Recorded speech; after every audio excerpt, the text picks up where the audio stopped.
Ovada London, BBC, саламатсыздарбы. Дүйнө дүрбүсүндөгү соңку жаңылыктар менен тааныштырабыз. Студияда Кубат Касымбеков. Түндүк Иракта пешмарга күчтөрү Ислам мамлекети тобуна каршы чоң жеңишин жарыялады. Алар Синжар тоосу курчудон кутулду дешет. Чеченстандагы ырайымсыз согуш тутанган күндөн бери 20 жыл өттү. Аймакта азыркы жашоо кандай? Үйдөн карыш чыкпай, дарыгердин жардамын алуу. Данияда интернет менен иштеген жаңы ден соолук долбоору сыноодон өтүүдө. Күрд күчтөрү Ирактын түндүгүндөгү Синжар тоосун курчудон бошотконун кабарлашты. Алар бул окуяны Ислам мамлекети тобунун согушкерлерине каршы эң чоң жеңиш деп сыпатташууда.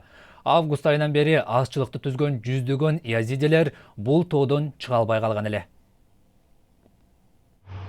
Ислам мамлекети тобуна каршы жыл ичиндеги эң ири чара 3-күнү эртең менен башталган. Америкалык учактар буга чейин болуп көрбөгөндөй аба чабуулуна өттү.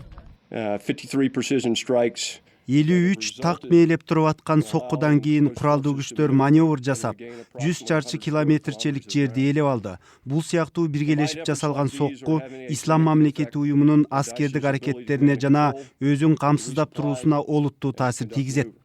53 так мээленген аба соккулары күрд күчтөрүнө 100 чарчы километрге жакын жерди ээлеп алууга шарт түздү. Бул биргелешкен чабуул Ислам мамлекети тобунун дараметине, камсыздалып турушуна жана кыймыл аракетине кыйла таасир этти. Ал эми согуш талаасында бул соккудан Ислам мамлекети тобунун унаалары кыйрап, бекинип турган жери талкаланды. Чабуулду күрдтөрдүн пешмерга тобу да сүрөп, жөө аскерлердин чабуулуна жол ачып беришти. Адегенде август айында эле согушкерлер кармап турган жерге брондолгон техника жөнөтүлгөн. Алардын далдасында жөө аскерлери алга жылган. Бардыгы болуп чабуулга 8000 күрд аскери катышты. Буга чейин Ислам мамлекети тобу мынча күч менен беттеше элек болчу. Август айында азчылыкты түзгөн Язиди калкынын миңдеген бүлөлөрү эптеп согушкерлердин жазасынан качып кутулган. Ал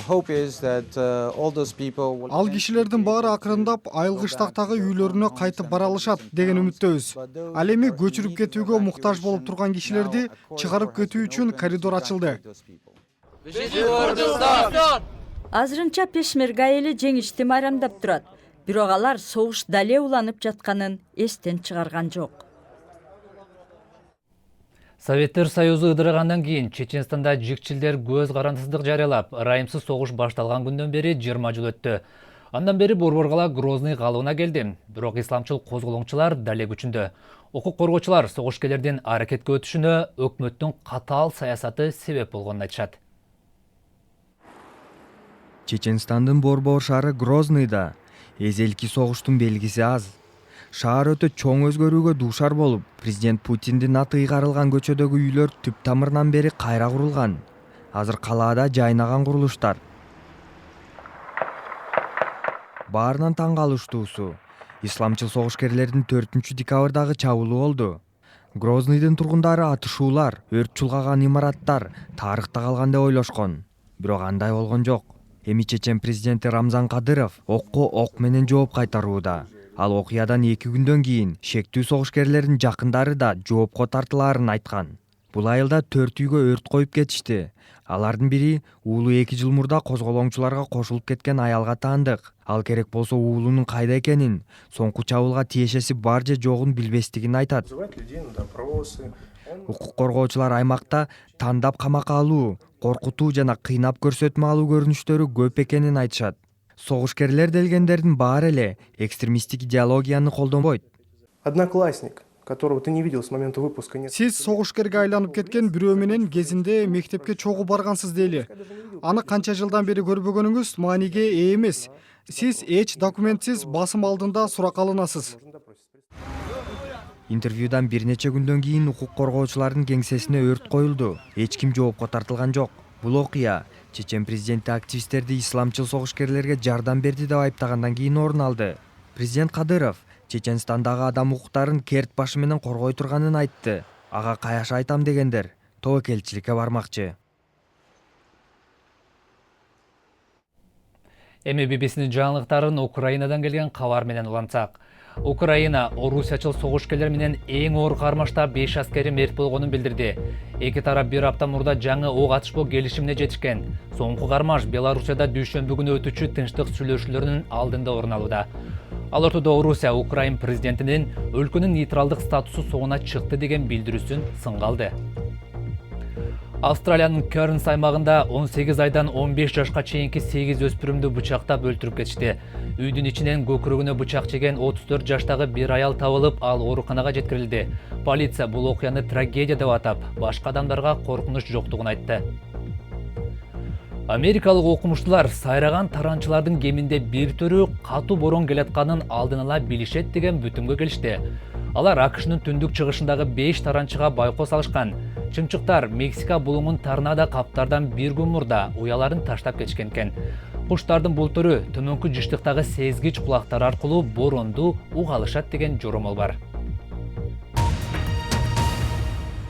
Интернет доктурлар менен бейтаптардын мамилесин болуп көрбөгөндө өзгөртүүдө.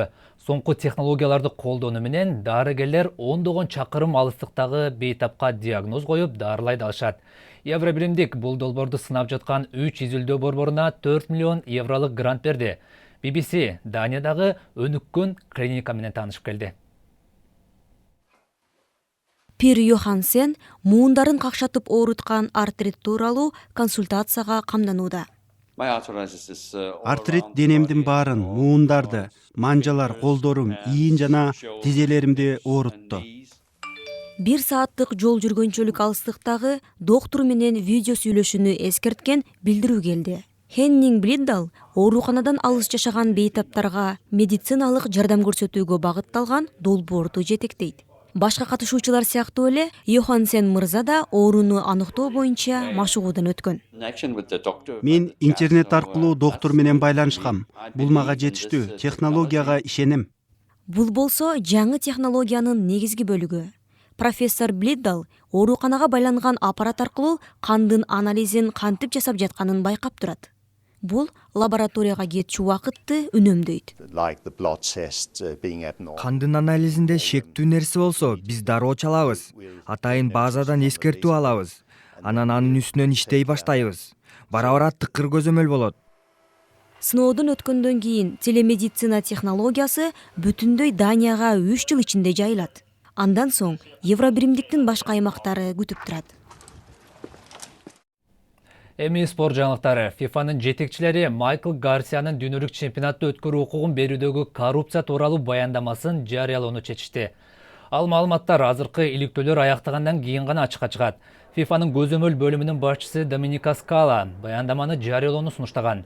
Бирок ал жарык көргөнгө чейин редакциялык кароодон өтөт деп күтүлүүдө. Премьер лиганын демалыштагы оюндарына токтололу. Серхио Агуэро жаракатынан улам Манчестер Ситинин ишембиде Кристал Пэлас менен болуучу беттешине катышпай турган болду. Соңку 6 оюнун утуп чыккан Манчестер Юнайтед болсо Астон Виллага каршы ойнойт. Жекшембиде Ливерпуль Арсеналды кабыл алат. Бирок Мария Балотелли интернетте расисттик тамаша жазганы үчүн бул оюндан четтетилген экен. Боксчу Амир Хан талиптердин чабуулуна кабылган Пакистандагы мектепке өзгөчө кайрымдуулук кылды. Британиялык бул спортчу Девон Александрды утуп алганда кийген чолок шымы мектепти кайра куруу жана коопсуздукту чыңдоо боюнча кайрымдуулукка жол ачат деп ишенет. Чолок шымдын куру 24 карат алтындан жасалгандыктан $50,000 деп бааланууда. Пешаварда шейшембидеги чабуул 141 адамдын өмүрүн алган эле.